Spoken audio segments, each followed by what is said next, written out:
ಇನ್ನು ಮುಂದೆ ನಿಮ್ಮ ನೆಚ್ಚಿನ ಧಾರಾವಾಹಿಗಳ ಫುಲ್ ಎಪಿಸೋಡ್ಗಳು ಸನ್ ನೆಕ್ಸ್ಟ್ ಆಪ್ನಲ್ಲಿ ಮಾತ್ರ.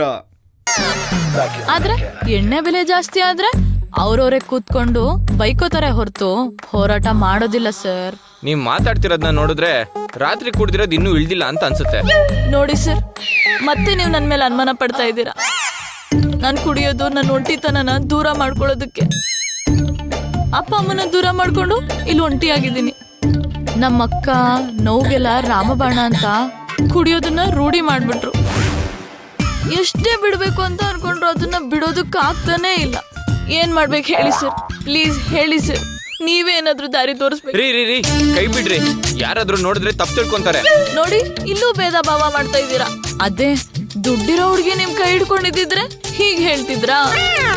ಅದೇ ನನ್ನ ಹತ್ರ ಏನು ಇಲ್ಲ ಅಂತ ಕೈ ಬಿಡಿ ಅಂತ ಹೇಳ್ತಿದ್ದೀರಾ. ರೀ ಬಿಡ್ರಿ, ನನ್ನ ಉದ್ದೇಶ ಅದಲ್ಲ.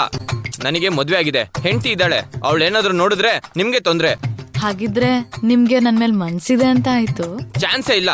ನನ್ ಜೀವನದಲ್ಲಿ ಗುಲಾಬಿ ಬಿಟ್ರೆ ಬೇರೆ ಯಾವ ಹುಡುಗಿನೂ ಬರೋದಿಕ್ ಸಾಧ್ಯ ಇಲ್ಲ. ಏನ್ ಡವ್ ಮಾಡ್ತೀಯಾ ಅಂದ್ರೆ ಇನ್ನು ಗುಲಾಬಿ ಬಗ್ಗೆನೇ ಯೋಚನೆ ಮಾಡ್ತಿದ್ಯಾ?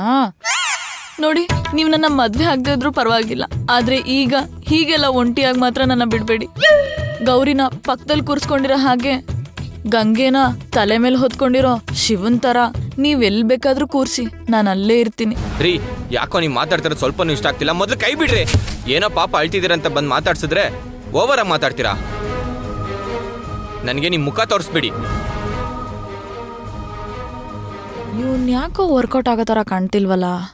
ನಾನು ಏನಿದ್ರು ಈ ಸೀತಮ್ಮನ ಹತ್ರನೇ ಡೀಲ್ ಮಾಡ್ಕೋಬೇಕು. ಅವ್ರಿಗೆ ಹೇಳಿದ್ರೆ ಇವನು ಬಾಲ ಮುದ್ರಕೊಂಡು ನಂಗೆ ತಾಳಿ ಕಟ್ಟೇ ಕಟ್ತಾನೆ.